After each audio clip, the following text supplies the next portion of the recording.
Oke, selamat malam. Shalom Bapak Ibu, saudara sekalian. Malam ini kita lanjutkan online Bible study kita, yaitu masih kitab Yesaya, sesi ketujuh, dengan topik asal-usul setan. Eh, Kelihatannya Rabu depan kita akan selesai dengan kitab Yesaya, yaitu kesimpulannya. Ya, untuk itu mari kita siapkan seluruh keberadaan kita. Mari kita berdoa.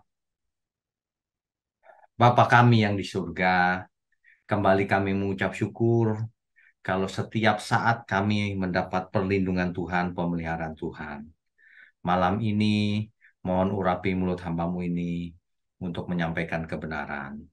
Juga semua yang mendengar, Tuhan layakkan mereka sehingga mereka mengerti dan hidupnya diubahkan.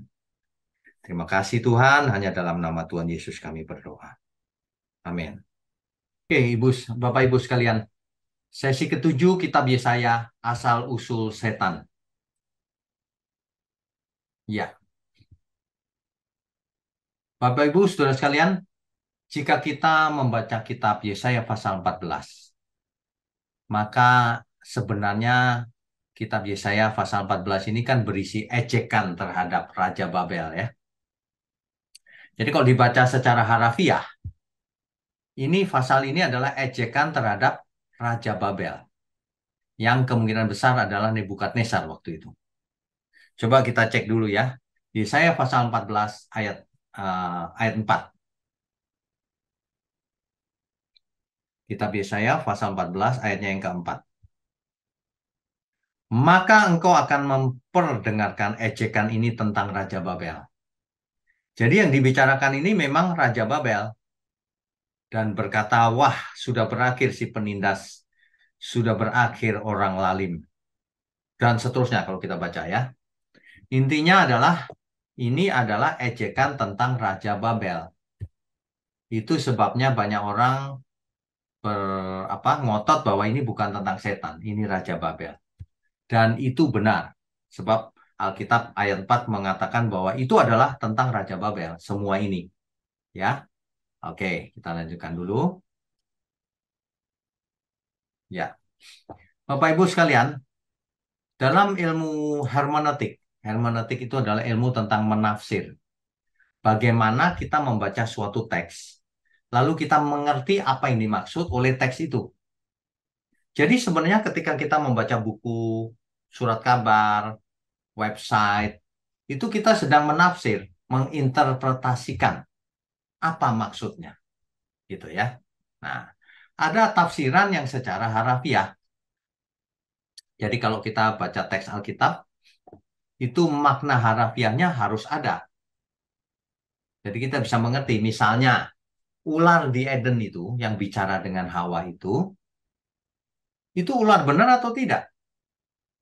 Ya kalau menurut kalimatnya itu ular benar. Itu tafsir secara harafiah namanya. Apa adanya.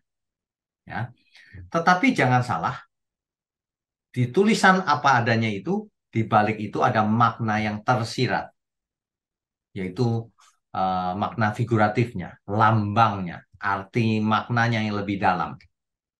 Ular di sini kita artikan sebagai setan atau iblis. Meskipun ada orang yang ngotot, enggak itu ular benar. Nah, biasanya tafsir Yahudi itu cenderung harafiah. Itu ular benar, gitu.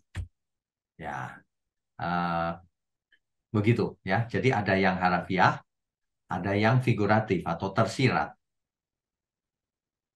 Yesaya pasal 14 tersuratnya atau harafiahnya adalah Raja Babel memang, betul itu. Tetapi ingat suatu pesan yang ada ditulis di Alkitab, misalnya berupa nubuatan ya. Itu ada yang bermakna ganda. Contohnya, Yesaya 7 ayat 14. Sebab itu Tuhan sendirilah yang akan memberikan kepadamu suatu pertanda. Sesungguhnya seorang perempuan muda mengandung dan akan melahirkan seorang anak laki-laki dan ia akan menamakan dia Immanuel. Siapa yang dimaksud? Yang dimaksud secara harafiah adalah zamannya Yesaya, yaitu anaknya Yesaya sendiri atau anaknya Raja Ahaz. Kan begitu, ya. Itu bisa dibuktikan dengan ayat yang ada. Itu benar. Tetapi di kemudian hari, ternyata di Perjanjian Baru, ayat ini dipakai sebagai nubuatan bahwa akan lahir Sang Mesias. Immanuel artinya Allah beserta kita. Kan begitu. Jadi kita tidak boleh kaku. Kekurangan hermeneutik yang klasik itu adalah begitu. Pokoknya sesuai konteks, sudah. Padahal ada hal-hal lain yang kebenaran. Kebenaran itu jauh melampaui konteks. Saudara. Kalau kita lihat konteksnya ini adalah anaknya Yesaya atau anaknya raja yang lahir kemudian. Itu konteksnya loh. Nah, di Perjanjian Baru dipakai untuk menunjuk kepada Yesus. Itu menurut orang Yahudi, oh itu salah. Konteksnya adalah anak Yesaya atau anak raja ini. Kok dipakai gitu. Nah, saudara, kebenaran itu melampaui konteks. Kalau faktanya memang demikian, itulah kebenaran. Ya, tidak boleh kaku sesuai konteks. Oke, contohnya ini. Penggenapan yang pertama dari nubuatan tadi. Ini sudah kita bahas di sesi yang lalu ya. Nah, kalau Bapak Ibu baca yang dimaksud perempuan muda itu, kemungkinan adalah istri Ahaz. Sehingga sebelum anak itu berusia 2 tahun, artinya 3 tahun sejak nubuatan Yesaya ini, disampaikan maka kedua raja Israel dan Aram akan dihancurkan. Ternyata memang demikian. Hancur dua kerajaan itu sesuai dengan nubuatan Nabi Yesaya ini. Nah, itu penggenapan yang pertama. Ya. Oke. Tapi kita tahu bahwa penggenapan yang kedua adalah terjadi pada waktu uh, Tuhan Yesus lahir melalui perawan Maria. Saya sudah baca tafsir Yahudi. Mereka mengatakan bahwa seorang perempuan muda itu yang dimaksud belum tentu perawan. Ya, tetapi di Perjanjian Baru dipakai kata partenos, artinya perawan. Nah, ini pun disalahkan oleh orang Yahudi. Salah itu mengubah konteks gitu. Mereka salah. Kenapa? Karena Matius bukan mengubah konteks. Tetapi Matius sedang menceritakan fakta yang sebenarnya. Bahwa Immanuel yang di zamannya Matius itu adalah Yesus. Gitu. Ya. Orang Yahudi begitu kakunya, enggak itu almah, bukan perawan. Gitu. Nah, ingat ya, konteks sangat penting. Tetapi fakta lebih menang dari konteks. Oke, kita lanjutkan dulu ya. Ya, nah ini. Sekarang kita bicara Yesaya pasal 14. Rupanya dalam Yesaya 14 terdapat dua pesan. Yaitu ejekan terhadap Raja Babel secara harfiah benar tuh. Dan pesan yang berisi adanya makhluk yang memberontak terhadap Tuhan. Hal inilah yang dilakukan oleh para bapak gereja, yaitu mengartikan bintang timur putra fajar di Yesaya 14 sebagai setan atau iblis. Jadi kita melihat bahwa rupanya Alkitab itu bisa begitu. Satu kata di Yesaya 14 itu bisa berarti Raja Babel secara harafiahnya, tetapi bisa merupakan lambang dari setan atau iblis. Kalau orang Yahudi tidak mau menganggap ini sebagai setan atau iblis karena mereka mengartikannya secara harafiah. Itu Raja Babel. Orang Kristen salah itu mengartikannya sebagai setan gitu, ya. Oke, kita lanjutkan dulu. Ya. Dengan demikian, kita akan bisa mengetahui asal-usul iblis atau setan dan roh-roh jahat. Jauh sebelum dunia ini diciptakan, Allah menciptakan para makhluk surgawi yang diberi kehendak bebas, yaitu para malaikat, agar melayani Allah dengan kasih yang tulus. Ya, jauh di sebelum langit dan bumi diciptakan kan sudah ada malaikat di surga bersama Bapa. Ya, itu kan jelas. Nah, oke, kita lanjutkan dulu. Ya. Nah, selain para malaikat, rupanya ada satu makhluk surgawi yang sangat istimewa. Makhluk yang satu ini sangat istimewa. Kita lanjutkan dulu. Ya, ini dia. Di Yesaya 14 ayat 12 sampai 15 kita baca ya, mulai ayat 12. Wah, engkau sudah jatuh dari langit, hai bintang timur, putra fajar. Engkau sudah dipecahkan dan jatuh ke bumi, hai yang mengalahkan bangsa-bangsa. Ini kan ejekan terhadap Raja Babel, saudara, Nebukadnezar. Tapi kalau kita baca teliti, masa sih mengejek eh Nebukadnezar sampai pakai bahasa jatuh ke bumi, eh, bintang timur, putra fajar, gitu. Ya bisa-bisa saja, nggak masalah. Tetapi ingat, ada pesan lain di balik ini. Ayat 13. Engkau yang tadinya berkata dalam hatimu, aku hendak naik ke langit, aku hendak mendirikan tahtaku mengatasi bintang-bintang Allah. Dan aku hendak duduk di atas bukit pertemuan jauh di sebelah utara. Aku hendak naik mengatasi ketinggian awan-awan, hendak menyamai yang maha tinggi. Di dalam mitos Kanaan ada cerita seperti ini. Dan itu cerita dewa-dewa. Tentu saja ini bukan hanya ejekan. Ini ada pesan yang disisipkan di dalam ejekannya terhadap Nebukadnezar. Ya, ada satu makhluk yang mau naik mengatasi ketinggian awan-awan, hendak menyamai yang maha tinggi. Ayat 15, sebaliknya ke dalam dunia orang mati engkau diturunkan. Ke tempat yang paling dalam di liang kubur. Nah, ya, ini para bapak gereja mengartikan ini sebagai setan atau iblis, asal-usulnya. Kita lanjutkan dulu. Ya. Bintang timur putra fajar, saudara. Yesaya 14 ayat 12. Dalam teks Ibrani Alkitab asli dipakai kata Helel, the morning star, bintang timur. Harafiahnya maksudnya planet Venus. Kalau pagi hari itu ada di dekat matahari itu ada planet Venus, bintang fajar, bintang timur. Ya, Helel ben Sahar, Syahar. Ben itu artinya putra, Syahar itu artinya fajar atau subuh di pagi hari. Jadi Helel ben Sahar artinya bintang timur, putra fajar atau putra subuh. Nah, adapun kata Lucifer yang seringkali diartikan setan itu berasal dari kata Latin lux artinya terang dan vero artinya membawa. Jadi Lucifer artinya pembawa terang. Inilah yang dipakai untuk menerjemahkan kata Helel ben Sachar dalam Alkitab Vulgata namanya. Alkitab dalam bahasa Latin. Jadi sebenarnya dalam teks asli Alkitab nggak ada nama Lucifer. Tetapi ketika Alkitab diterjemahkan ke dalam Alkitab bahasa Latin, ketemu Helel ben Sachar ini diterjemahkan Lucifer, pembawa cahaya. Itu ceritanya awalnya ya. Sehingga orang seluruh dunia mengartikan kalau Lucifer itu setan.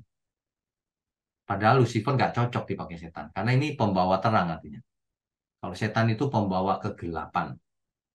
Ya tapi bisa juga. Kenapa? Karena Alkitab berkata, setan pun menyamar sebagai malaikat terang. Menyamar. Saudara. Oke, kita lanjutkan dulu. Ya. Jadi sebutan Lucifer inilah yang sudah terlanjur dipakai oleh umum untuk mengacu kepada setan atau iblis sampai hari ini. Ya, sebenarnya setan atau iblis tidak pantas disebut Lucifer karena Lucifer artinya pembawa terang, sedangkan ia sudah jatuh menjadi pembawa kegelapan. Ya, oke kita lanjutkan. Ya, di dalam Perjanjian Lama si setan ini bahasa Ibraninya Satan, artinya musuh atau yang melawan. Ya, kata ini diserap ke dalam bahasa Yunani di dalam 2 Korintus 12 ayat 7, yaitu Satan dalam bahasa Yunani. Kalau dalam bahasa Arab disebut syaiton. Ya. 2 Korintus 12 ayat 7. Coba kita baca. 2 Korintus pasal 12 ayat 7. Dan supaya aku jangan meninggikan diri karena pernyataan-pernyataan yang luar biasa itu. Maka aku diberi suatu duri di dalam dagingku, yaitu seorang utusan iblis. Nah, iblis itu setan maksudnya. Untuk menggocoh aku supaya aku jangan meninggikan diri. Ini ah, ini saudara. Jadi asal mula kata Satan itu di sini. Artinya musuh atau artinya yang melawan. Ya, oke kita lanjutkan. Ya, di dalam bahasa Perjanjian Baru ada istilah diabolos. Artinya memfitnah, mendakwa secara salah. Dari namanya saja kita sudah tahu bahwa Satan itu yang melawan, memberontak. Bahwa Satan itu yang memfitnah, yang mendakwa manusia. Ya. Kata ini dalam bahasa Inggris dipakai kata devil. Ya. Dalam bahasa Indonesia diterjemahkan iblis juga. Karena dipengaruhi oleh bahasa Arab. Artinya pembuat keputusasaan. Ya, saudara. Jadi, eh, ini asal-usul setan. Nah, di kitab Wahyu, kita tahu bahwa Satan itu ya iblis. Ya, Wahyu 12 ayat 9. Tahu dari mana? Ini dia, Bapak Ibu. Dan naga besar itu, si ular tua yang disebut iblis atau Satan, iblis itu sama dengan setan. Nggak usah bingung. Jumlahnya satu. Nah, dalam teks asli dipakai kata diabolos nih. Diabolos kaiho satanas. Diabolos itu ya setan, iblis itu ya setan. Begitu ya. Oke, kita lanjutkan dulu. Ya. Kemudian roh-roh jahat kan banyak, saudara. Kalau setan kan cuma satu. Diabolos itu bentuknya tunggal. Kata benda tunggal, diabolos. Satan juga tunggal, ya. Nah, lalu roh-roh jahat asalnya dari mana? Ini, saudara. Adapun roh-roh jahat berbeda dengan iblis atau Satan. Beda. Mereka adalah oknum malaikat-malaikat yang telah terhasut oleh iblis atau setan dan ikut memberontak kepada Allah Bapa. Di dalam perjanjian lama dipakai kata set salah satunya, artinya demon atau roh jahat. Di dalam perjanjian baru dipakai kata daimonion, demon atau roh jahat, daimonion. Nah, daimonion ini jamak, kata benda bentuk jamak. Makanya terjemahnya haruslah roh-roh jahat. Jadi roh jahatnya itu banyak. Itulah roh jahat yang gemetar di hadapan Tuhan Yesus di Matius 8 ayat 28 sampai 29. Ini banyak roh jahatnya. Ya, oke. Kita lanjutkan dulu. Ya. Tetapi iblis atau setan atau diabolos itu malah berani mencobai Tuhan Yesus. Kalau kalau roh-roh jahat tadi kan gemetar, ketemu Tuhan Yesus gemetar. Tapi kalau iblis malah mencobai Tuhan Yesus. Itu bisa dibaca sendiri di Matius pasal 4 ayat 1 sampai 11. Ya. Bahkan si iblis atau Satan ini itu teolog yang ulung. Mengapa? Karena menyerang Tuhan Yesus dengan teologi, dengan firman Tuhan. Ya. Itulah sebabnya malaikat Mikael tidak berani menghakimi iblis juga. Buktinya apa? Di Yudas 1 ayat 9. Tetapi penghulu malaikat Mikael ketika dalam suatu perselisihan bertengkar dengan iblis, bertengkar dengan setan ya, mengenai mayat Musa, tidak berani menghakimi. Iblis itu dengan kata-kata hujatan, tidak berani. Tetapi berkata gini, kiranya Tuhan menghadik engkau. Malaikat Mikael saja tidak berani menghakimi. Ini makhluk yang satu ini tidak main-main pangkatnya di surga dulunya. Ya, oke kita lanjutkan. Ya, nah itu kalau kita bicara kitab Yesaya. Ternyata di kitab Yehezkiel itu hal yang sama terjadi. Yehezkiel 28 ayat 2 dan 12 misalnya. Di situ kalau kita baca secara harafiah, artinya ini adalah tentang Raja Tirus, bukan tentang setan. Tapi sekali lagi, ada pesan yang terselip di situ. Tidak hanya Raja Tirus. Ya, ayat ini mengandung pesan ganda seperti Yesaya pasal 14. Ada makna yang lebih penting, yaitu suatu makhluk surgawi yang memberontak kepada Tuhan. Makhluk surgawi ini coba kita baca saja ya. Yehezkiel pasalnya yang ke-28, mulai ayat 12 sampai 19 deh. Saya bacakan ya. Hai anak manusia, ucapkanlah suatu ratapan mengenai Raja Tirus. Coba, nah, saya bacakan dulu ya. Hai anak manusia, ucapkanlah suatu ratapan mengenai Raja Tirus. Jadi ini sebenarnya mengenai Raja Tirus memang secara harafiah. Dan katakanlah kepadanya, beginilah firman Tuhan Allah, gambar dari kesempurnaan kau, penuh hikmat dan maha indah. Nah, kalau pengertian kita, ini bermakna ganda. Hari itu memang maksudnya adalah Raja Tirus. Tapi ada satu pesan yang tersembunyi yang disampaikan pada kita. Bahwa makhluk surgawi yang memberontak itu gambar dari kesempurnaan, penuh hikmat dan maha indah. Lucifer itu awalnya begitu. Ya. Ayat 13, engkau di Taman Eden yaitu Taman Allah, penuh dengan segala batu permata yang berharga. Yaspis, merah, krisolit, dan seterusnya. Batu-batu berharga. Tempat tatahannya terbuat dari emas dan disediakan pada hari penciptaan. Rupanya makhluk surgawi ini sangat istimewa. Semua yang berharga dibuat sebagai tatahan di hari penciptaannya. Bukan Pak, itu Raja Tirus. Iya, itu secara harafiah ngeledek Raja Tirus. Tapi di balik itu kita mau diberitahu bahwa ada makhluk yang begitu juga. Yang benar-benar seperti itu. Bukan ledekan lagi. Bukan tentang Raja Tirus gitu loh. Jadi bermakna ganda. Seperti nubuatan tadi bermakna ganda juga kan. Ku berikan tempatmu dekat kerub yang berjaga. Tempatnya itu di dekatnya malaikat kerub. Jadi pangkatnya ini tinggi. Di Gunung Kudus Allah engkau berada dan berjalan-jalan di tengah batu-batu yang bercahaya-cahaya. Engkau tak bercela di dalam tingkah lakumu sejak hari penciptaanmu sampai terdapat kecurangan padamu. Jadi waktu diciptakan mula-mula, nggak ada yang curang, nggak ada jahat. Tidak ada makhluk jahat diciptakan Tuhan. Nggak ada pada mulanya. Tapi kemudian dengan berjalannya waktu, ia curang, jadi jahat. Salahnya sendiri. Ya, ayat 16.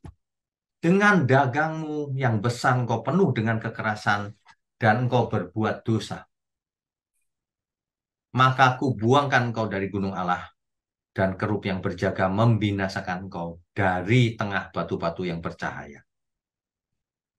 Ayat 17. Engkau sombong karena kecantikanmu.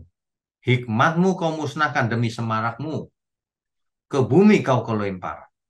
Kepada raja-raja engkau kuserahkan menjadi tontonan bagi matanya. Ayat 18. Dengan banyaknya kesalahanmu dan kecurangan dalam dagangmu, engkau melanggar kekudusan tempat kudusmu. Ini sebenarnya begini, makhluk ini diberi daerah kekuasaan. Tetapi ia mau lebih, menyamai yang maha tinggi, melanggar batas dia. Itu yang terjadi, ya. Engkau melanggar kekudusan tempat kudusmu. Maka aku menyalakan api dari tengahmu yang akan memakan habis engkau. Dan kubiarkan engkau menjadi abu di atas bumi di hadapan semua yang melihatmu. Akhir daripada makhluk ini nantinya binasa. Ya, oke, kita teruskan dulu. Ini sangat menarik, saudara. Makanya kita harus mengerti. Iya. Jadi yang dimaksud tentu sosok makhluk surgawi yang dimaksud oleh Yesaya juga. Ingat ya, ini bukan tafsir harafiah. Kalau harafiahnya ini Raja Tirus, benar. Tapi dengan melihat pesan intinya ini, kelihatannya disisipkan pesan khusus. Selain itu untuk meledek Raja Tirus dan Raja Babel di kitab Yesaya pasal 14 tadi. Ya, oke. Ini sudah kita baca. Ya.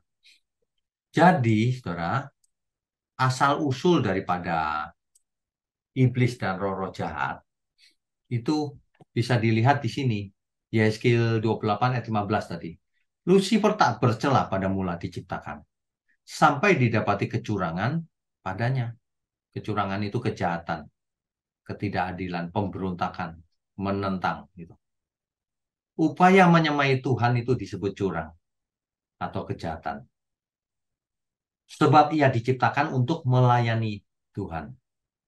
Tetapi ia malah berdagang, ia mau cari untung sendiri, ia tidak lagi mengabdi kepada Allah, ia mau buat sendiri pemerintahan sendiri. Ya, oke, kita teruskan dulu. Ya, kecurangan Lucifer ini, yaitu ia melanggar tempat kudusnya. Tadi yang sudah kita baca ayat 18 tadi. Melanggar daerah kekuasaannya. Tempat kudus itu tempat ibadah atau tempat penyembahan. Ia melanggar, harusnya ibadahnya sampai di situ, tapi ia melanggar, mau lebih. Ya, Hmm, jadi Lucifer mencari tempat penyembahan kepada Allah Bapa sebagai sarana untuk mencari pujian dan penyembahan bagi dirinya sendiri. Ia ingin mendirikan kerajaannya sendiri. Hal yang sama bahwa manusia diciptakan untuk melayani Allah. Kalau ada yang menggunakan sarana pelayanan untuk mencari keuntungan, maka Allah memperhitungkan itu sebagai kecurangan. Bapak Ibu mengerti maksud saya?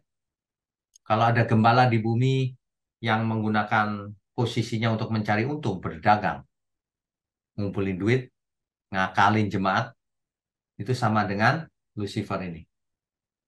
Ya, itulah kecurangan di mata Tuhan. Oleh sebab itu, mari kita bertobat semuanya. Oke, kita lanjutkan. Ya, masalahnya itu begini loh. Kenapa ya Lucifer ini kok berani memberontak? Ia tidak mau diatur oleh Allah. Itu masalahnya. Makanya ia mau menjadi sosok yang terhormat dengan cara yang salah. Sebab sebenarnya ia sudah terhormat sebagai malaikat kan, makhluk surgawi. Makanya ia bersalah memang. Karena ia mau menyamai yang maha tinggi.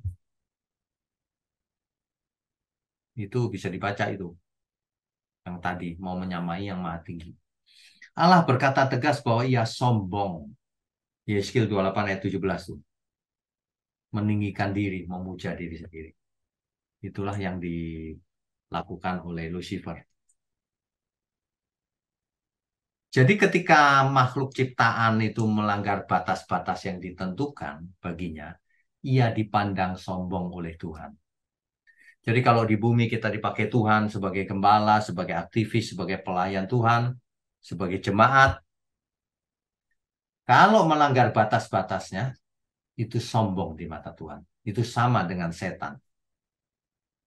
Sok-sokan misalnya, ngakalin orang lain misalnya, menipu, menyampaikan firman sembarangan, itu sombong namanya. Bukan menyampaikan yang benar, sok pintar itu namanya. Makanya orang yang tidak belajar khotbah sembarangan itu sok pintar namanya. Ya, nggak ngerti tapi khotbah sembarangan lagi. Nggak mau belajar lagi. Itu melanggar batas. Itu kelewatan namanya. Nggak ngerti tapi asal bicara. Ya, gairah manusia untuk mencari kehormatan itu gairah yang diwarisi dari iblis ini. Mau menonjolkan diri, mau dihormati. Ya, nah, pada umumnya manusia mencari kehormatan melalui kekayaan, kedudukan, pangkat, gelar, penampilan, dan sebagainya. Ini sebenarnya melecehkan atau menghina diri sendiri. Sebab kita berharga bukan karena apa yang kita punya atau apa yang kita pakai. Kita berharga karena kita milik Tuhan.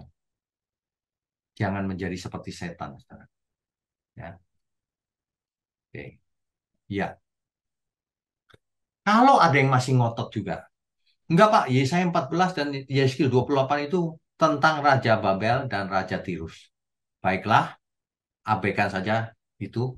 Itu bukan setan deh. Oke, tetapi di kitab Wahyu.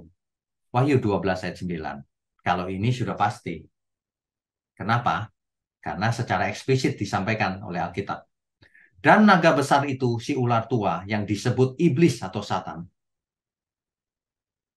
yang menyesatkan seluruh dunia, dilemparkan ke bawah. Ia dilemparkan ke bumi bersama-sama dengan malaikat-malaikatnya. Dari sini kita tahu, saudara. Jadi, tanpa Yesaya pasal 14 maupun Yeskil 28, kita sudah tahu bahwa yang disebut iblis atau satan itu, yang menyesatkan seluruh dunia, dilempar ke bawah. Karena memberontak di surga kan dia. Coba kita periksa Wahyu 12 ayat 9 ya. Ya. Di ayat sebelumnya saya bacakan ya. Ayat 7. Mulai ayat 7. Maka timbullah peperangan di surga. Mikael dan malaikat-malaikatnya berperang melawan naga itu. Ini bukan naga harfiah loh ya. Perhatikan baik-baik. Dan naga itu dibantu oleh malaikat-malaikatnya. Rupanya si setan itu punya malaikat-malaikat. Yaitu malaikat di surga yang memberontak ikut dia. Tetapi mereka tidak dapat bertahan. Mereka tidak mendapat tempat lagi di surga. Ayat 8-nya. Ayat 9-nya barulah dijelaskan. Dan naga besar itu si ular tua yang disebut iblis atau satan. Yang menyesatkan seluruh dunia dilemparkan ke bawah. Ia dilemparkan ke bumi bersama-sama dengan malaikat-malaikatnya. Rupanya ia uh, menyeret para malaikat. Ya,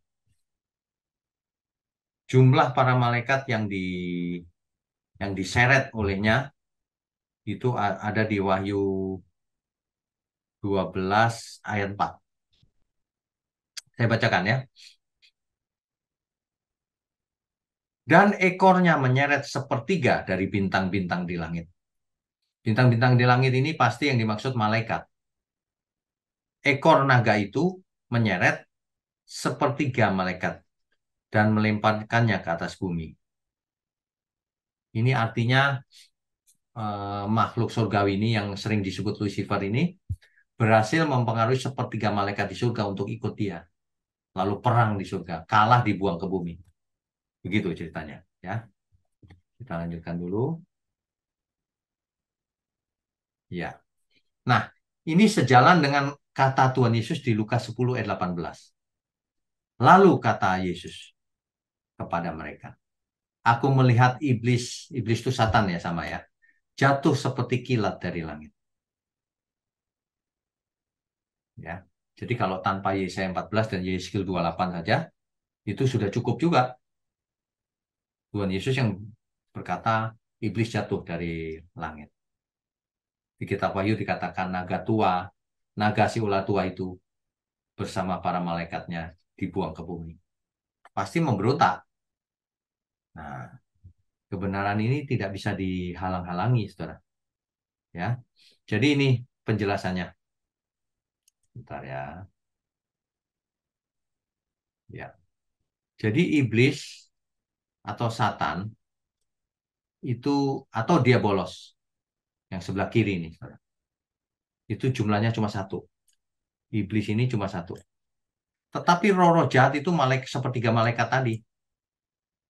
Diamonion, daimonion, atau roh jahat. Ya, daimonion, ini salah ketik nih. Jadi Wahyu 12 ayat 9 itu menjelaskan seperti itu. Oke, kita lanjutkan dulu. Ya. Jadi sebenarnya iblis atau satan itu berasal dari surga. Pada mulanya tidak berdosa. Tapi ia akhirnya memberontak, curang. Jadi ia berbahaya dan licik. Sedang ia di bumi, ia berani mencobai Tuhan Yesus bahkan. Dan ia punya sepertiga malaikat-malaikat dari surga yang menjadi pengikutnya. Di bumi, Lucifer disebut setan atau iblis. Sedangkan pengikut-pengikutnya disebut roh-roh jahat. Ya, dan ia membentuk pemerintahan di bumi untuk menyesatkan manusia.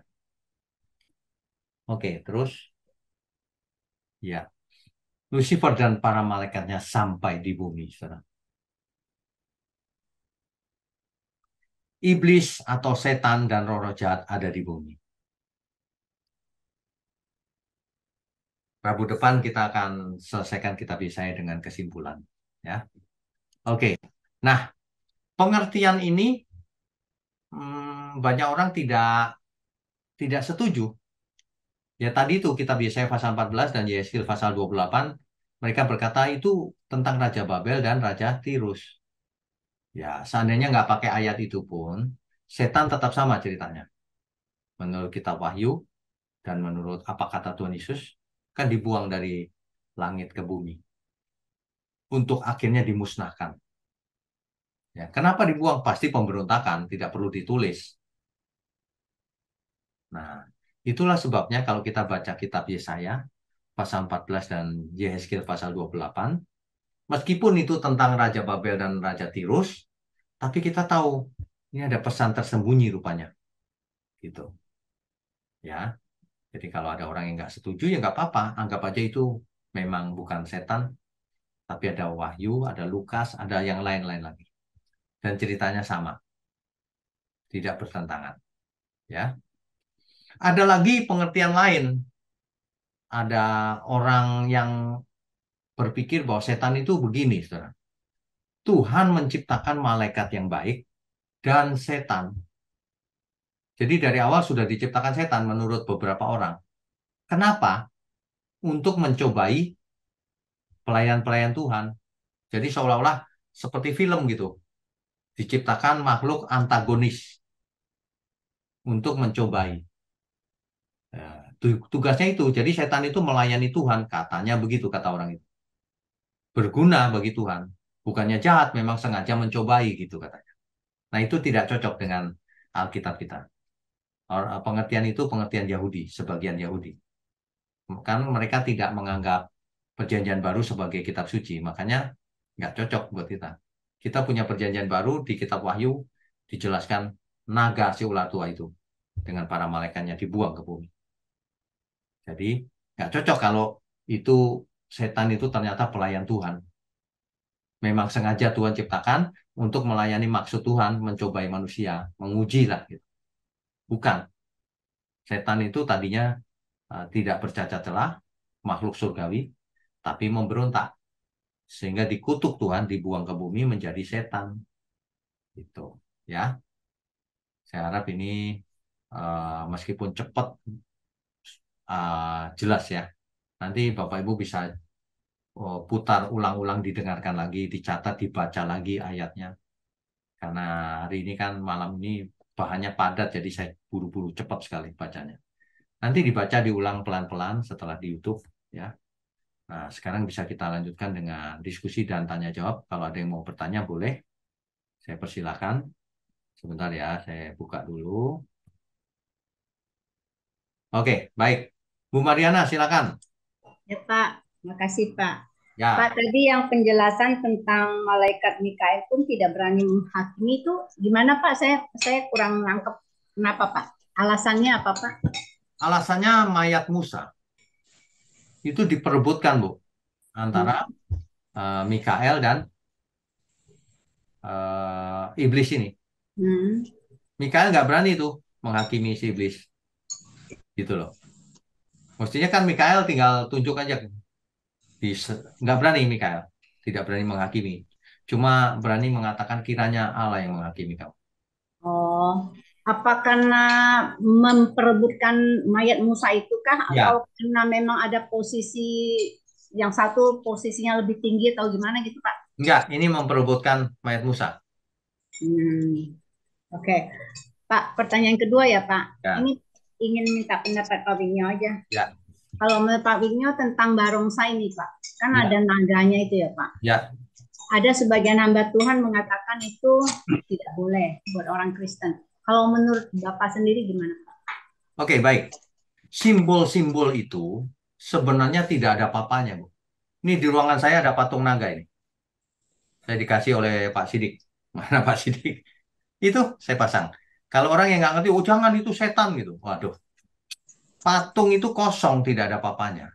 Nah, Hmm. yang saya tidak tahu adalah barongsai ini memakai mantra-mantra atau tidak. Karena Hmm. kadang-kadang ada yang cerita sama saya pakai mantra, pakai ini. Nah, kalau itu pasti ada roh jahatnya itu. Hati-hati. Kalau memang murni barongsai ya nggak apa-apa, budaya. Tapi kalau ditumpangi oleh kuasa gelap, nah itu yang tidak boleh. Hmm. Oh, jadi Kan ada budaya-budaya tertentu yang pakai kuasa gelap, Bu. iya Itu iya Pak, ininya seperti nembus, lidah iya, dipotong, tapi nggak apa-apa. Itu bukan kayak dari, reyok gitu ya Pak ya. ya itu bukan dari Reyok. Tuhan itu. Hmm. Pak, jadi intinya apapun sebenarnya ya, makanya kan kadang-kadang ada, saya terus terang aja, saya juga tidak mau nyimpan-nyimpan patung kayak gitu kalau sebelum saya dengar penjelasan Pak Winya. Ya, Intinya kalau kita tidak memperlakukan itu atau itu memang tidak diisi, itu tidak masalah gitu ya Pak ya. tidak masalah.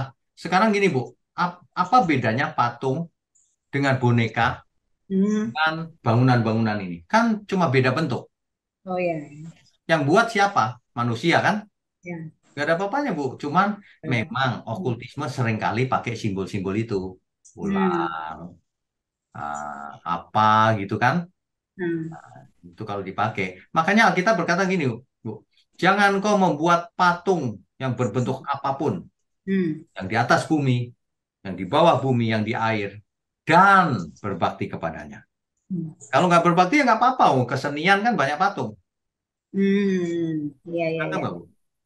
Jadi buntutnya tuh jangan berbakti Jangan kepadanya. berbakti kepadanya. Jangan anggap itu punya khasiat. Tidak. Iya iya iya. Iya Pak, itu aja. Itu aja Makasih ya. ya Pak Wik. Oke, Tuhan berkati. Tuhan berkati juga. Oke, berikutnya Pak Payaman, silakan. Shalom, selamat malam Pak. Shalom, selamat malam.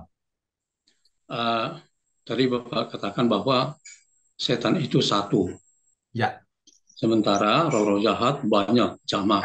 betul. Nah, jadi setan itu satu, satu apa? Apa ada satuannya? Satu Nah, pribadi, Pak. oh jadi setan itu pribadi Pak ya? Ya, pribadi. Oh, oh. Roh-roh jahat pun pribadi. Pribadi, karena itu malaikat kan, Pak, tadinya. Ya, ya. Jadi bukan Oh, cuma energi, tapi pribadi. ya, ya Pak. Ah, satu lagi Pak ya.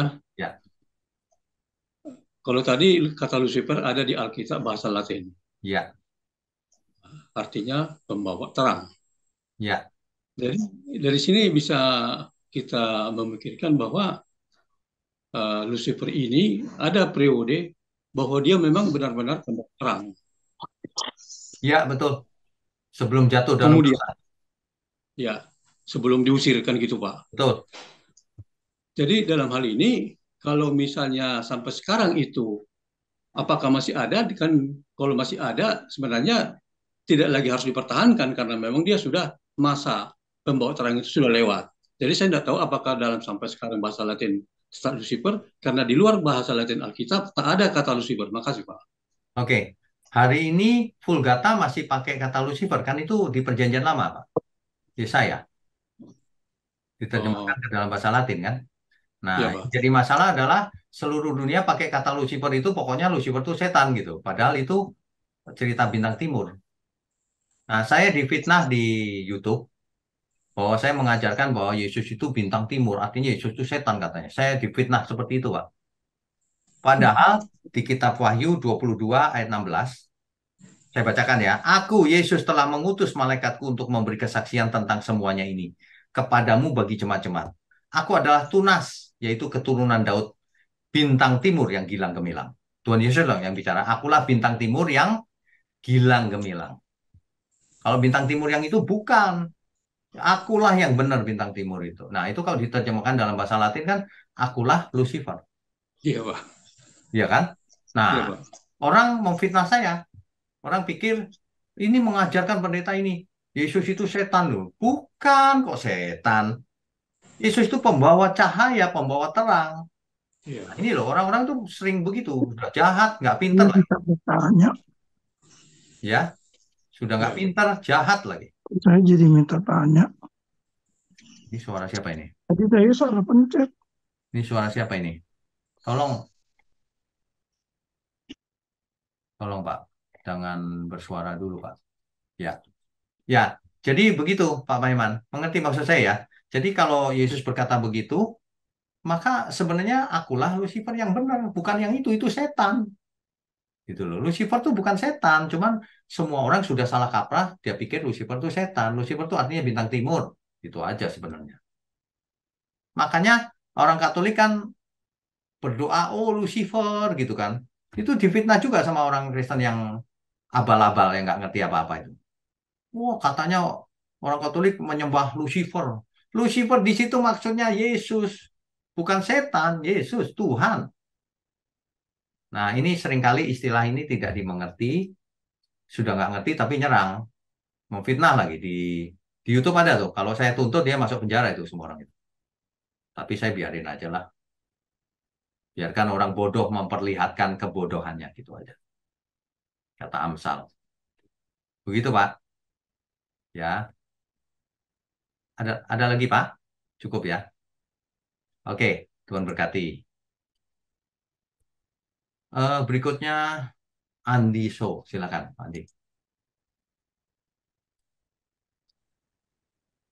Ya, salam Pak Wijo. Halo. Videonya bisa Ya, dinyalakan? mau nanya Pak. Oh ya, ntar Pak. Saya masih di kantor soalnya nih Pak. Oh, masih di kantor. Ya udah nggak apa-apa, nggak pakai video juga nggak apa-apa. Silakan. Ya, ini Pak, saya mau nanya Pak. Ini di Kitab Wahyu kan dinubuatkan bahwa iblis itu kan nanti akan kalah dilempar ke dalam api. Ya. Jadi pertanyaan saya pertama adalah, apakah iblis tahu Pak kalau di akhir zaman dia akan kalah Pak? Oh, oke. Terus yang Gini, kedua, ya, kalau Tuhan Yesus datang yang kedua kali lagi, kedua kalinya, yang terjadi kan orang mati dibangkitkan semua. ya, Orang benar dibawa ke langit baru, bumi baru. Orang fasik ditinggal di bumi yang langit dan bumi akan jadi lautan api, termasuk si iblis. nah, Dimusnahkan. berarti berarti sebenarnya iblis itu tahu nggak sih Pak kalau bahwa di masa depan dia itu akan kalah Pak? Tahu, Dia, tahu. oh tahu ya Pak. Karena dia bisa baca Alkitab kan? Oh, berarti dia eh, strategi dia sebelum dia tahu akan dilempar ke dalam api dia menyesatkan manusia gitu ya Pak. Satu, dia menyesatkan manusia. Kedua, dia mencegah manusia menjadi suci. Supaya Tuhan Yesus Oh, nggak datang-datang. Karena Tuhan akan oh, datang ketika jumlah orang suci sudah genap. oh, gitu Dia Pak. berusaha menunda waktu itu Ya, selama ya. mungkin. Oke Pak. Terus yang kedua Pak, apakah apa yang terjadi setelah itu Pak ketika kita semua sudah masuk ke dalam langit baru dan bumi yang baru Pak? Oke, Di sana apa? di sana tidak Ya, ada air mata, di sana bersama Tuhan selama-lamanya. Nggak ada berarti masalah. berarti nanti si iblis itu ngapain tuh Pak? Apakah masih ada atau memang sudah Sudah tidak dilenyapkan ada, Pak? Pak. Sudah tidak ada Oh, sudah semua. tidak ada ya? Iblis, roh-roh jahat, orang-orang fasik itu sudah lenyap semua. Oh, gitu. Oke, oke. Ya Pak, itu aja sih Pak. Terima kasih Pak penjelasannya Pak. Oke, Tuhan Ya, berkati. Ibu Esther Linda, silakan. Shalom Pak. Shalom. Iya Pak, ini judulnya udah setan ya. Tadi sebelumnya saya udah merasa, aduh, hati saya udah mulai berdebar-debar Pak. Saya hanya ingin sharing aja deh Pak di sini Pak. Memang Ya. benar ya Pak. Tuhan itu luar biasa ya. Selama saya menjadi seorang Katolik dan Kristen, baru kali ini saya mendapat pengajaran yang luar biasa dari mulai saya. Saya kemarin tuh Pak nggak ke gereja Pak, mobil saya tiba-tiba akinya soak Pak. Oh, ya, nggak apa-apa. Ya, tapi saya ikutin sih Pak ibadahnya Pak yang ke satu sama yang kedua. Ya, Pak, kalau Bapak bilang setan, sebenarnya setan itu udah ada di sekeliling saya Pak kalau saya udah rasain Pak. Saya merasakan setan itu ada di sekitar saya. Nah, contohnya kemarin Pak saya sempat pergi Pak sama teman-teman tuh Pak. Saya ada urusan penting. Dan saya ketemu manusia ini pelayanan gereja, tapi kelakuannya kayak setan Pak.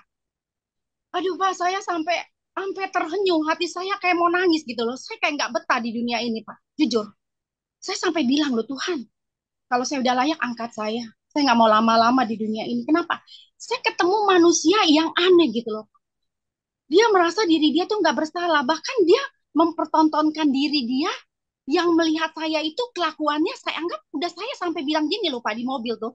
Saya bilang, sorry ya, saya harap kamu bertobat. Ayo kamu bertobat berdua suami istri. Saya bilang jangan gitu. Cuman saya taunya mereka ini berdua udah nggak normal Pak. Istrinya dan dia tuh bisa tidur bertiga sama temannya cerita sama saya gitu loh Pak. Saya sedihnya gini Pak.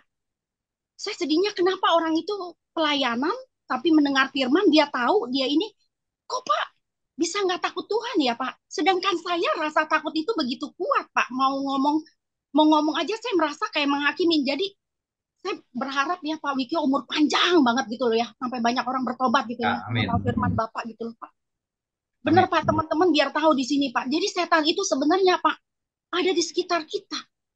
Nggak jauh dia. Ya, kan Dia Alkitab berkata begini, ya, lawanmu si iblis atau setan itu berkeliling, berjalan berkeliling, uh, ingin menelan orang yang dapat ditelannya, kan gitu kan? Hati-hati kamu gitu. Nah, jadi Pak, saya bingung Pak. Saya dikasih apa ini sama Tuhan? Saya selalu ketemu orang yang jahat, tapi orang itu jahat terhadap Tuhan, tapi dia nggak sadar. Sampai-sampai kemarin saya baru dapat info, kamu tahu gak orang itu saya nggak usah sebut namanya, yang kemarin itu ketemu kamu berapa bulan yang lalu. Iya, kenapa? Kasihan lu, anaknya baru usia 20 tahun, cowok, anak dia pertama, pembuluh darahnya pecah, meninggal. Meninggal kan Pak? Terus saya langsung bilang, bagaimana dengan dia? Apakah dia udah bertobat? Saya bilang begitu. Yang mudah-mudahan ya, saya bilang dia bertobat. Tapi dia bilang, dia sih cuma bilang begini aja. Kayaknya dia mau cari istri yang sungguh-sungguh. Kalau dulu kan saya dengar dari ceritanya, dia Kristen. Dia nggak pernah mau dengar omongan orang. Sekalipun orang itu ngomong tentang kebenaran, karena uang berkuasa. Dia kaya gitu loh.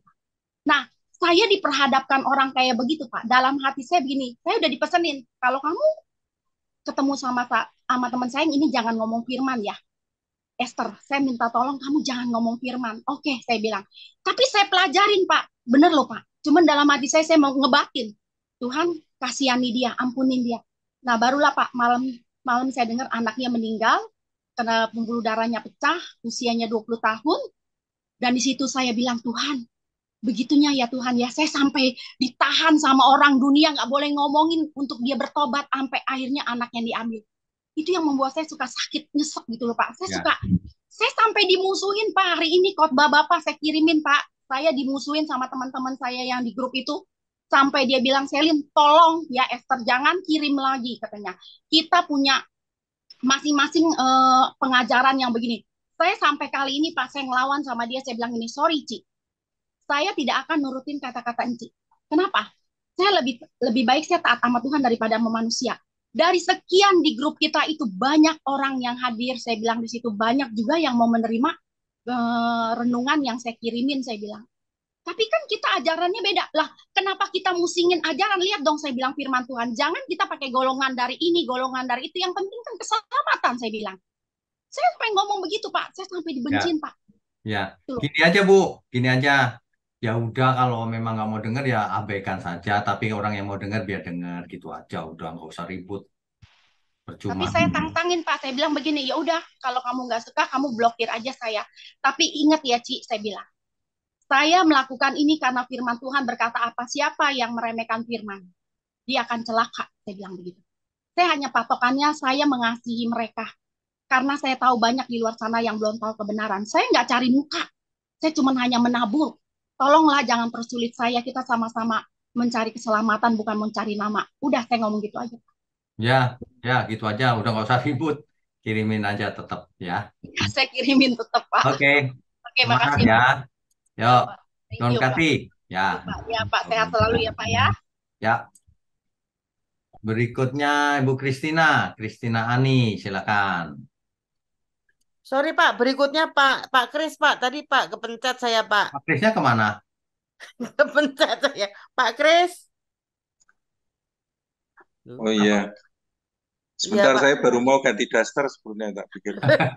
Pak Kris nanti saya dimusuhi Pak Kris lagi. Saya kepencet gitu nggak Pencet sengaja apa, Bu? nanti. Sangkanya sentimen. Ini hidung saya merah, Pak Wiknya enggak lihat saya kepencet. Ya, oke. Yuk, silakan. Ini Pak, itu kalau apa kita tarik dari Yesaya 14 dengan Yeskiel 28, sebetulnya di Yeskiel 28 ini kan ada satu penggalan kalimat yang menunjukkan sebetulnya itu juga tidak masuk akal kalau yang dibicarakan itu sosok manusia karena ada kata-kata eh, engkau ada di Taman Eden. Oh, itu jawabannya gini, Pak. Saya udah tahu. Mereka bisa kasih bukti lagi bahwa ternyata itu buat ejekan. Nanti di Raja Asyur atau apa dibilang begitu juga di Taman Eden gitu. Ternyata itu ejekan, Pak. Oh, Jadi terus kan nggak bisa harafiah disebut, begitu. padahal ini disebut juga kalau dia itu apa kerub ini Pak, kerub kerub pelindung atau Pak. Terjemahan yang benar dia di dekat kerub, Pak. Bukan dia itu kerub. Dia di dekat kerub, di dekatnya kerub tempatnya. Jadi ada orang maksudnya yang mengartikannya secara harafiah, terus membantah, ada yang maksudnya ini melihat berusaha mencari secara kontekstual itu Pak ya, berarti ada Ya, persimpangan ini ya. ya, ya, Terus yang pertanyaan saya yang berikutnya sama seperti tadi ada teman yang apa diketik di chat. ya, Beberapa pengajar itu salah satunya juga termasuk Pak Eras sampaikan kaitannya mengenai yang Tuhan Yesus bilang aku melihat dan aku melihat iblis apa dilemparkan terus juga ada yang penglihatan yang itu sepertiga bintang ikut tertarik ya, itu Pak Pak Eras juga sampaikan kalau point of turning-nya kejadian itu pada saat kemenangan Tuhan Yesus di atas kayu salib, Pak.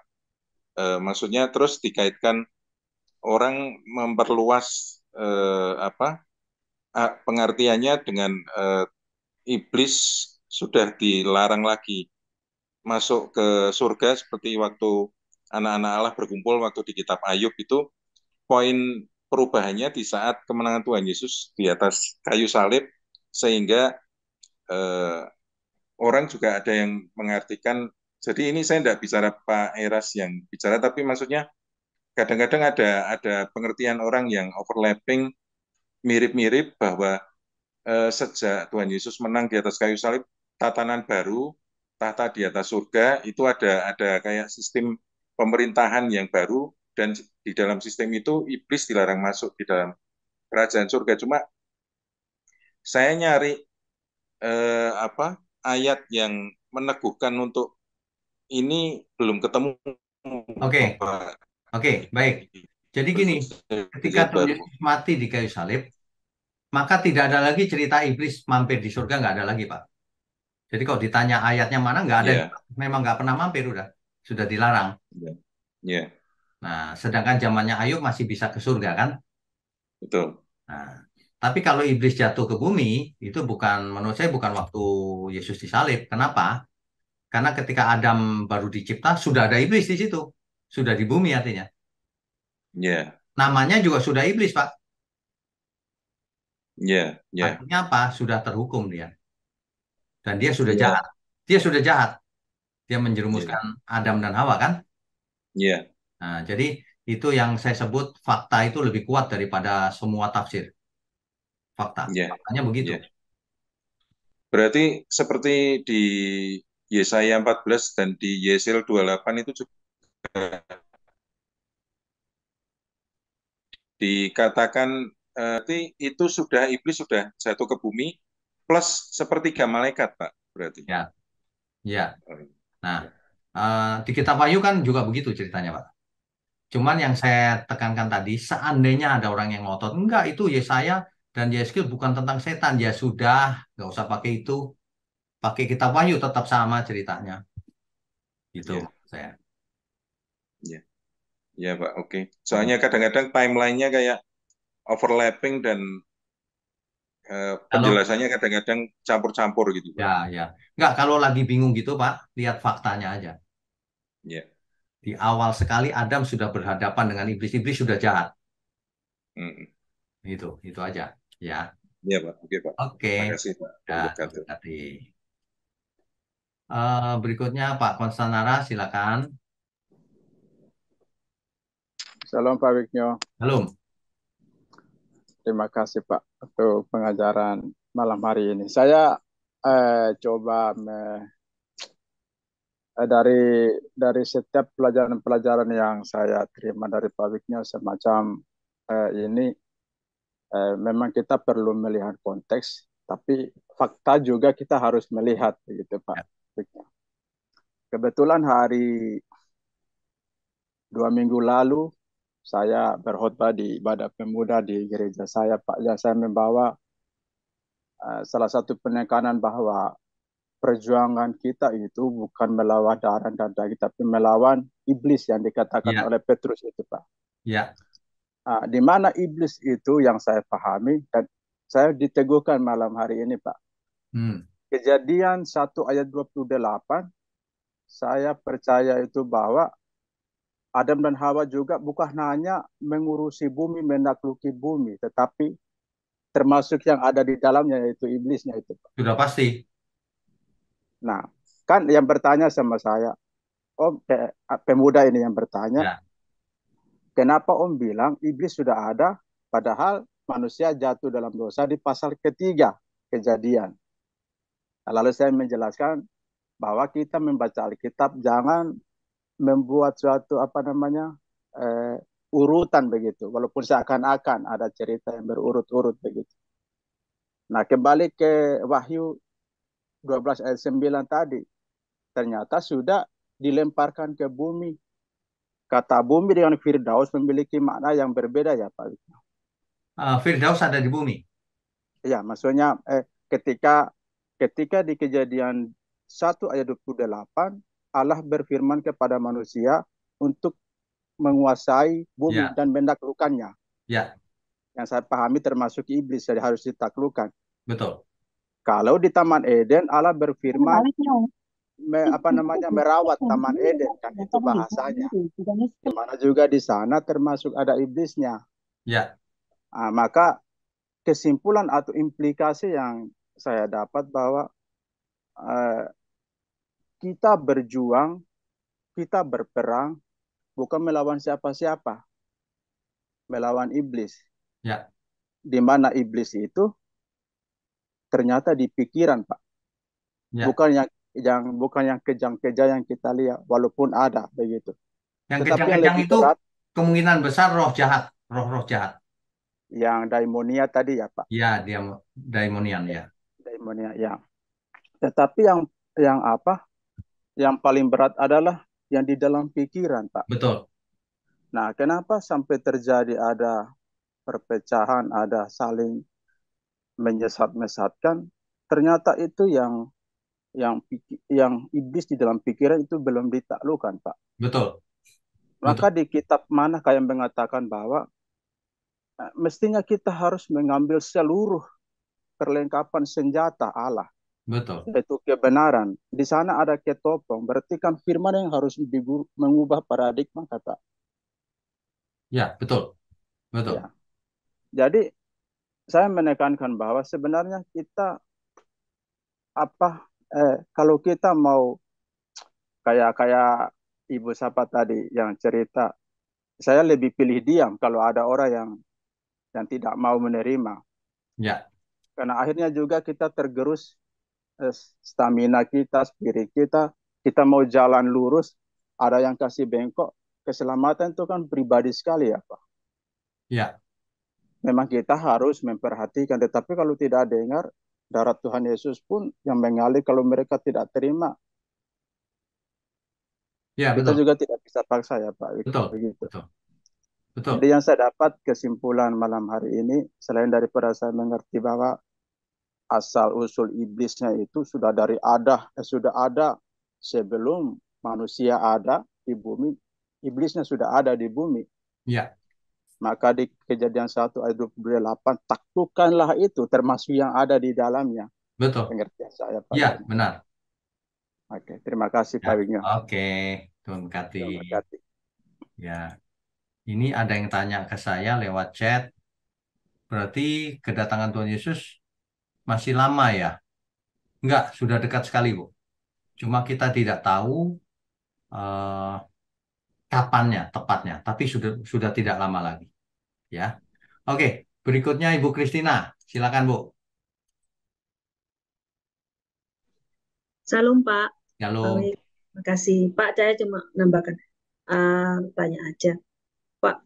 Kalau di 2 Korintus itu kan katakan bahwa setan itu artinya kan musuh ya, musuh Ya, betul. yang melawan, yang memfitnah. Dan eh, apakah bisa ya Pak? Kita sudah terima Tuhan Yesus dan ada Roh Kudus, masih bisa masuk di pikiran kita, hati kita, roh jahat ya Pak ya.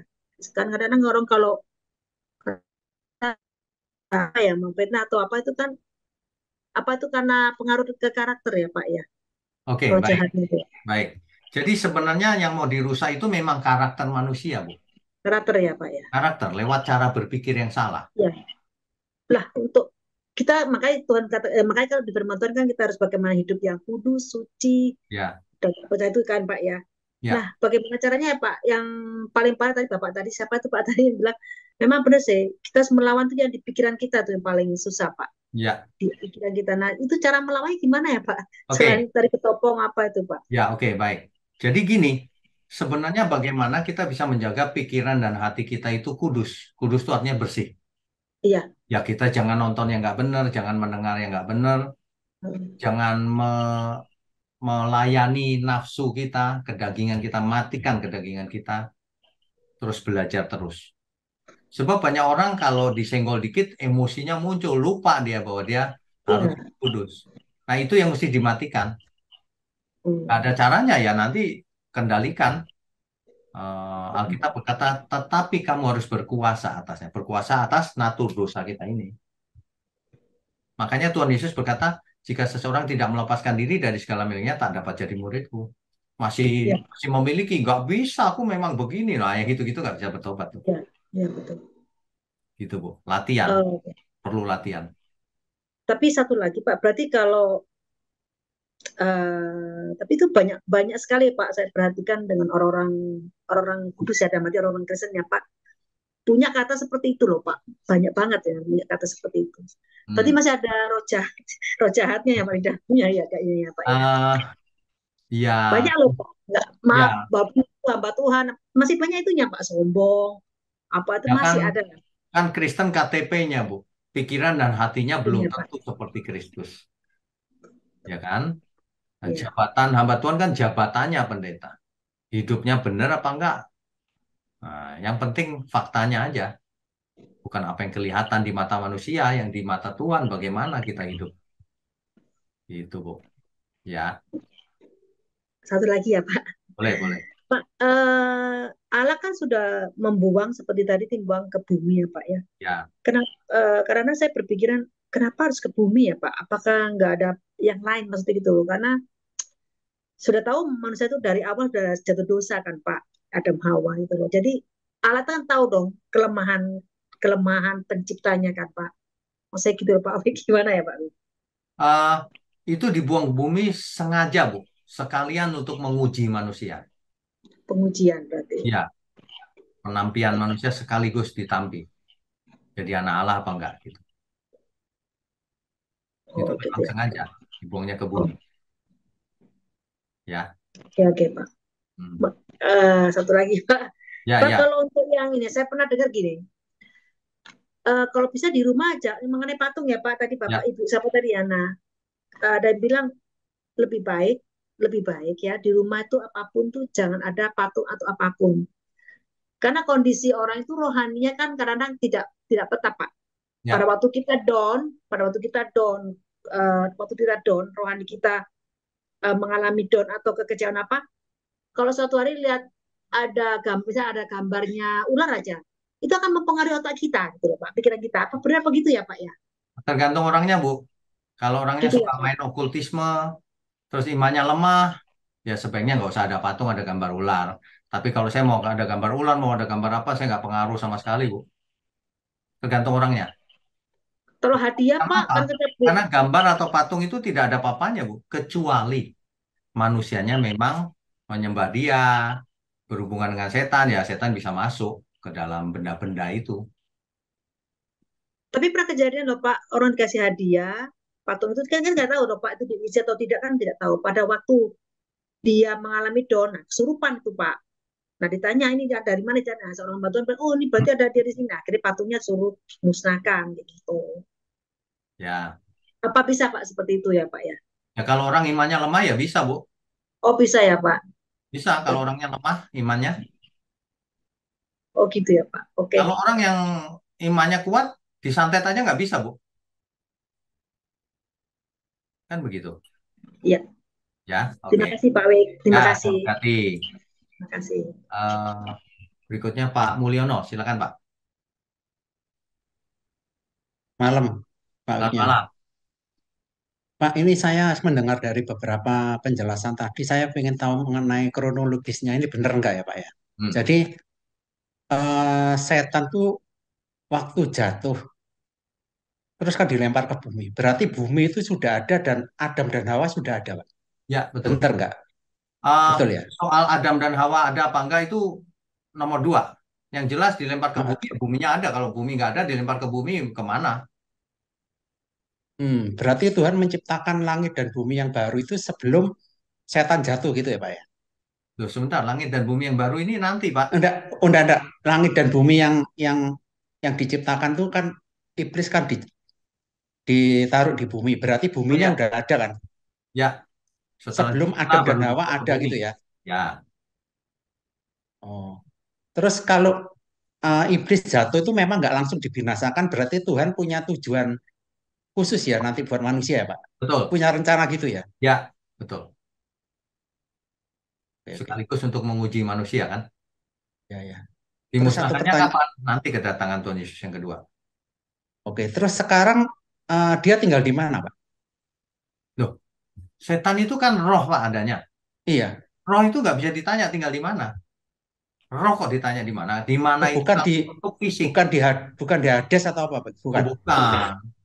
Lawanmu sih Hah? berkeliling seperti singa mengaum-ngaum hendak menelan orang yang ditelannya. Itu pun gaya bahasa, Pak, berkeliling itu. Roh ada di mana? Roh nggak bisa ditempatkan di suatu ruang. Ruang itu fisik, panjang lebar tinggi kan? Kalau roh kan Ya. Jadi dia ada di mana-mana ya di bumi ini ada di mana-mana gitu ya, Pak ya? ya, tapi tidak maha hadir. Oh, Tidak jelas saja di mana. Tapi ya. ingat, Pak, setannya satu, roh jahatnya yang banyak. Setan dan pengikutnya semua ada di bumi berarti ya, Pak ya? Ya, Sekarang ya. ya, Ya. Ya udah itu aja, Pak. ya, oke. Ya, makasih, Pak. Ya, Tuhan berkati. Berikutnya, Bu Ningsih, silakan. Malam Pak Wiknya. Selamat malam. Mau tanya nih Pak, tadi kan mengenai iblis, setan sama roh jahat itu kan pribadi ya. Ya. Nah itu cara membedakan setan sama roh-roh jahat itu gimana Pak? Oke. Itu aja. Biasanya atau pada umumnya, kalau roh-roh jahat itu kan, setan itu kan pimpinannya, Bu. Kalau Ya. roh jahat itu suka itu loh, yang kerasukan, yang melotot-melotot. Itu kerjaan roh jahat tuh.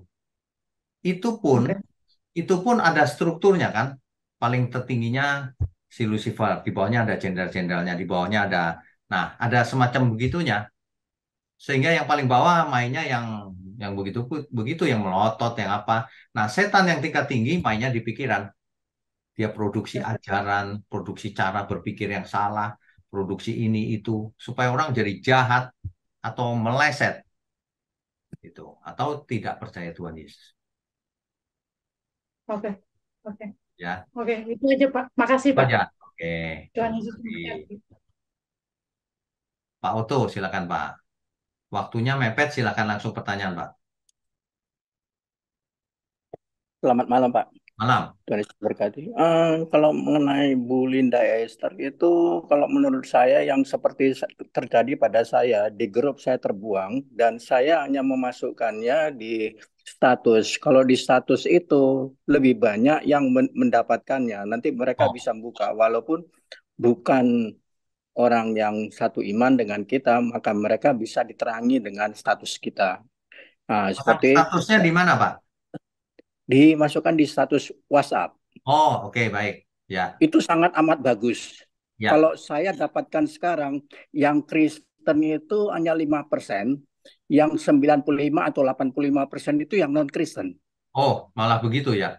Iya, mereka bisa mendapatkan keselamatan itu. Karena saya dari dulu waktu saya sama istri saya hanya menangisi bagi mereka yang belum mengenal Yesus Kristus. Dan kalau yang saya tangisi juga bagi mereka yang sudah mengenal Kristus, tetapi mereka bikin Kristus itu hanya satu ritualitas. Itu, Oh, Pak. ya. Saya hanya sangat menangis sama istri saya, sangat menangisin itu, Pak. Walaupun di gereja saya tuh alirannya keras, tapi kerasmu itu di mana? Nah, itu. Sekarang jangan bikin agamawi yang seperti diajarin Pak Wigno itu. Banyak sekali orang bikin agamawi, tapi Ya, bukan menjadi satu kehidupan. ya. Kehidupan itu di kapanpun kita itu beribadah dan kita tuh ada bersama dengan Kristus. Dan satu lagi, Pak. Em, saya punya pengalaman untuk masalah santet, Pak. Masalah santet itu adalah satu ilmu yang pengosongan diri. Dikosongkan kita, dikosongkan sampai saya bisa memegang knalpot yang begitu panas, kayak nggak merasa panas, Pak. Ya. Tetapi maaf Pak, saya masih keyakinan lama waktu itu, saya keyakinan lama yaitu bahasa roh. Karena kita nggak tahu kita mau ngomong apa, Pak. Kita Ya. mau ngomong apa, mau ngomong apa nggak tahu, Pak. Ya. Akhirnya saya dapat hanya hura laba-laba sikara laba-laba. Akhirnya saya dapatnya doa Bapa kami, Pak. Ya. Doa Bapa kami baru saya mendapatkan kesadaran bahwasanya siapa saya, dan saya tahu inilah doa yang diajarkan oleh Tuhan Yesus kepada murid-muridnya, sehingga doa itu sangat bermanfaat. Dan di saat itu juga saya berperang dengan kuasa gelap tersebut, Pak. Saya mengatakan, kalau kamu kalah dengan saya, celuk ono gurumu lagi. Kalau kamu gurumu kalah, celuk ono gurumu ne. 10 aku Panggil nggak bakal guru mundur lagi. karo kowe. Tak bilang gitu. Ya. Saya itu, Pak. Karena saya tahu kuasa gelap adalah pengosongan diri, Pak. Pengosongan ini. Kita nggak tahu mau panggil apa, mau buat apa. Tapi hanya itu. Ini kejadian lagi, Pak. Seorang dukun yang mau ingin berbuat sesuatu. Dukun adalah satu perbuatan yang sangat tidak diperbolehkan oleh Tuhan Yesus, yaitu untuk membuat orang ke jalan ke tidak benar. Itu saya hanya berkata, Tuhan tutup dia. Tuhan tutup dengan kuasamu, Tuhan tutup dia. Akhirnya itu adalah satu dukun yang terbesar di daerah tempat saya, Pak. Yaitu, maaf saya katakan langsung, di Serengat Blitar. Ya. Namanya saya tidak sebutkan. Ya. Tempo 3-4 hari orang itu pulang, Pak. Karena saya tahu, saya berpegangan dengan Tuhan Yesus, Pak. Karena saya tahu benar, kuasa yang ada atau roh yang ada dalam diri saya, itu adalah Tuhan yang menyertai saya. Pasti. Saya tahu, seperti Pak Wigno bisa bicara ini. Saya tahu, Pak Wigno adalah salah satu penerusnya daripada Yohanes Pembaptis. Yohanes Pembaptis itu juga berseru, luruskan jalan Tuhan. Gitu loh. Nggak semua orang dapat ini. Nggak semua hamba Tuhan yang dapatkan ini. Saya hanya bersyukur dalam kehidupan saya. Sebelum saya dipanggil, saya mendapatkan yang kebenarannya. Gitu loh.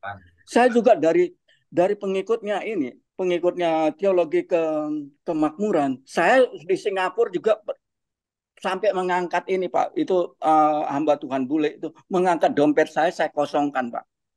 Saya kosongkan tinggal untuk ongkos bus untuk sampai di kapal, naik bus sama naik MRT. Itu saya kosongkan. Saya sampai seperti itu, Pak. Tapi saya tahu dengan kebenaran sekarang yang seperti yang baru-baru Pak Wina, Tuhan tidak butuh uang gitu. Saya kasih masuk di status saya.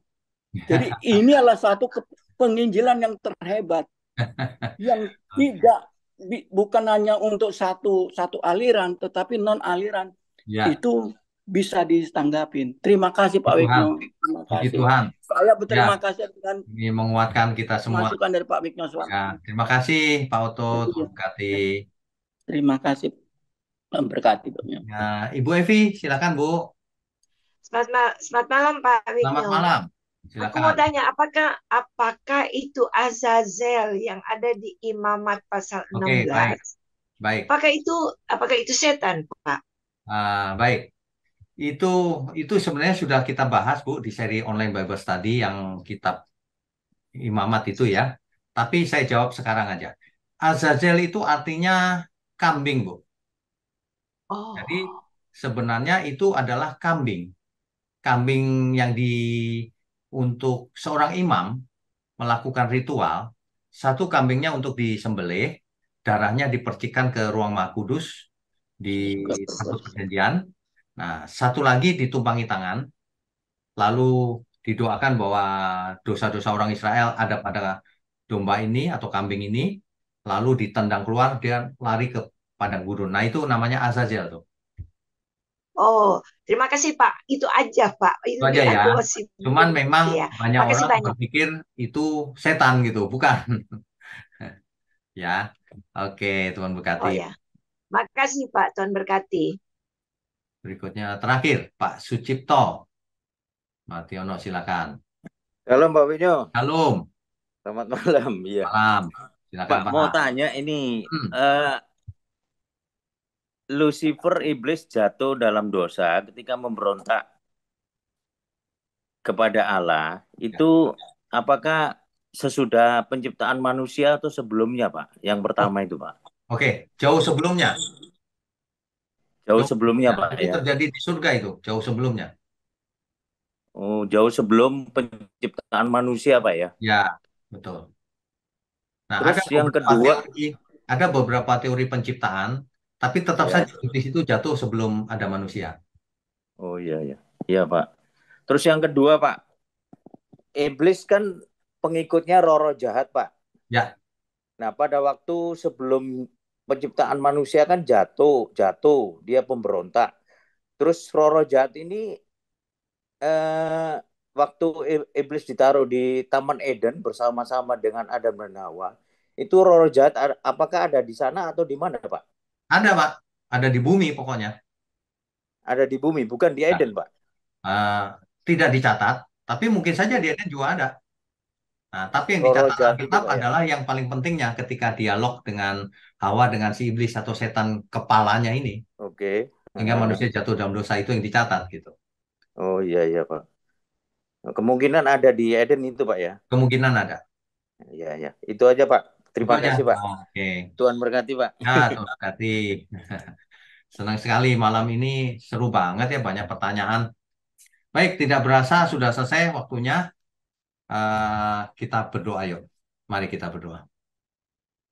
Bapa kami yang di surga, terima kasih untuk malam yang penuh dengan pencerahan kebenaran ini.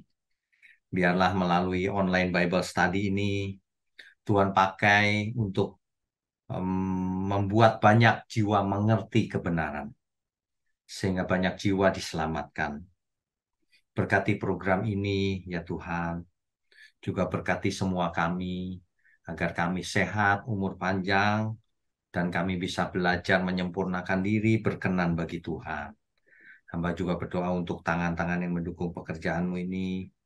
Kau berkati juga mereka berlimpah-limpah, juga keluarganya. Dan juga semua kami ya Tuhan. Agar kami hidup efektif untuk kemuliaan Tuhan. Terima kasih, hanya di dalam nama Tuhan Yesus kami berdoa dan mengucap syukur. Amin.